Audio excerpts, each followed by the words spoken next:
श्री लक्ष्मी नारायणाभ्यम नमः। ओम नमो नारायण।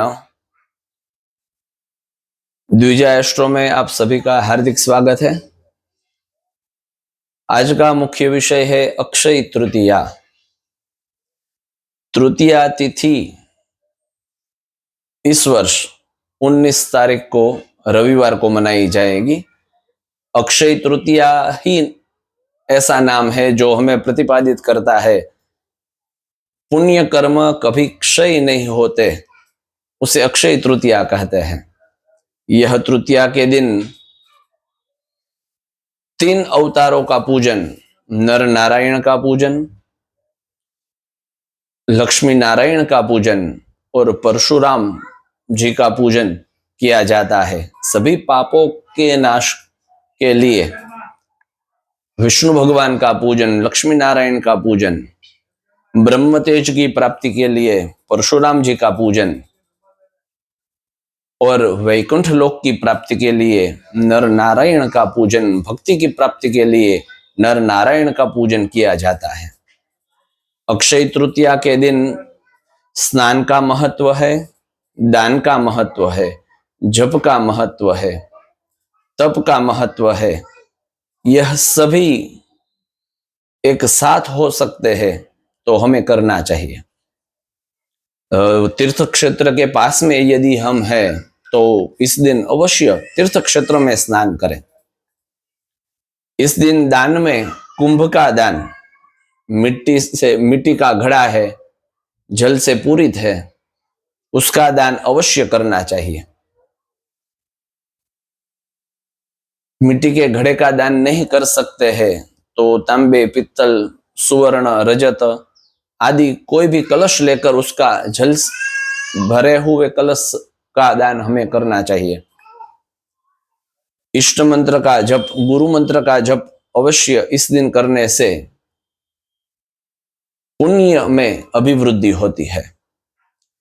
विशेष कामनाओं के लिए यदि हमारी जन्म कुंडली में गुरु की स्थिति कमजोर है, सभी कार्यों में संघर्ष उत्पन्न हो रहे हैं, तो इस दिन लक्ष्मी नारायण का पूजन अवश्य करें।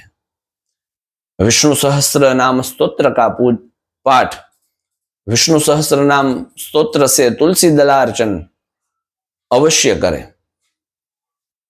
लक्ष्मी की यदि हमें कामना है, व्यवसाय वृद्धि में दिक्कतें आ रही है, मांगलिक कार्यों में विघ्न उत्पन्न हो रहे हैं, तो भी लक्ष्मी जी का श्री सूक्त का अनुष्ठान भी आप कर सकते हैं।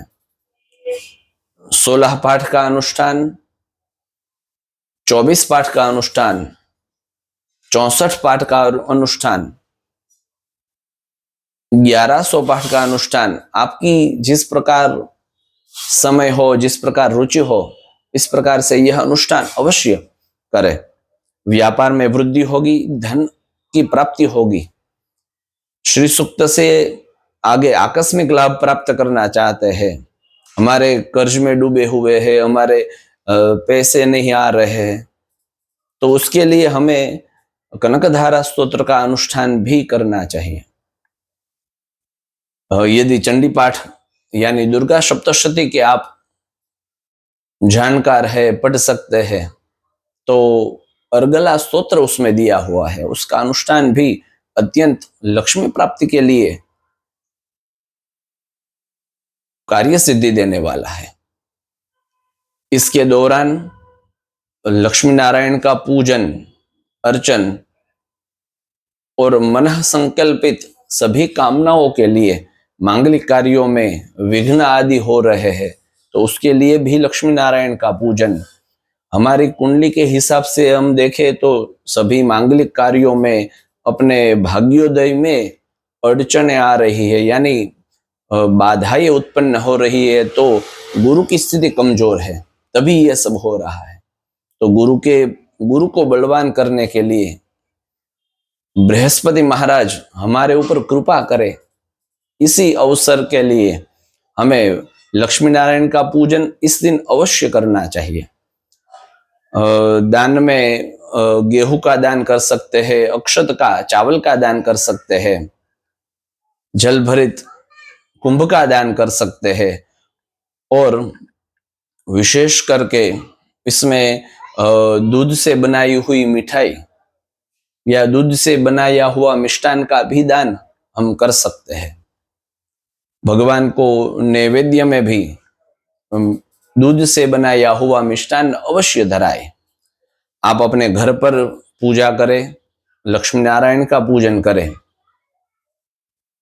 जैसी कामना है वैसा अनुष्ठान आप अवश्य इस अक्षय तृतीया के दिन करें। और हो सके तो दीप दान भी इस दिन अवश्य करें। सभी तिथियों में अक्षय तृतीया ऐसा मुहूर्त होता है कि जिसमें कभी कोई मुहूर्त देखने की आवश्यकता ही नहीं होती है। इसलिए यह दिन परम पवित्र है। अपने घर पर नहीं कर सकते हैं तो अपने घर पर पंडित जी बुलवा कर करवा लीजिए, और ये भी नहीं हो सकता है तो आप हमारे साथ जुड़े रहिए द्विजा एस्ट्रो के साथ। भावनगर में नागेश्वर महादेव के सानिध्य में अक्षय तृतीया के दिन महापूजा का आयोजन हो रहा है। जो भी इस महापूजा में जुड़ना चाहता है वो हमारे डिस्क्रिप्शन में दिया हुआ जो हमारी पोस्ट है उसमें नंबर पर रजिस्टर करवाइए और अपना नाम इसमें दर्ज करवाइए। आप इसमें भी जुड़ सकते हैं, लेकिन हो सके उतना श्री हरि लक्ष्मी नारायण भगवान की कृपा प्राप्त करने हेतु अवश्य यह अक्षय तृतीया के दिन पुण्य कर्म अवश्य करे। नाम जप, स्तोत्र पाठ, संकीर्तन आदि जो भी हो सकता है यह इस दिन करने से अवश्य पुण्य फल की प्राप्ति होगी। वैशाख मास विष्णु भगवान का मास शुरू हो गया है। ऐसी ही विष्णु संबंधित सभी जानकारी के लिए आप अवश्य हमारे द्विजा एस्ट्रो के चैनल, फेसबुक, इंस्टाग्राम, अन्य विविध मीडिया के प्लेटफॉर्म से आप हमसे जुड़ सकते हैं, अपने ज्ञान में वृद्धि कर सकते हैं। आपका प्रतिभाव भी आप हमें भेज सकते हैं। अवश्य जुड़े रहिए। नमस्कार।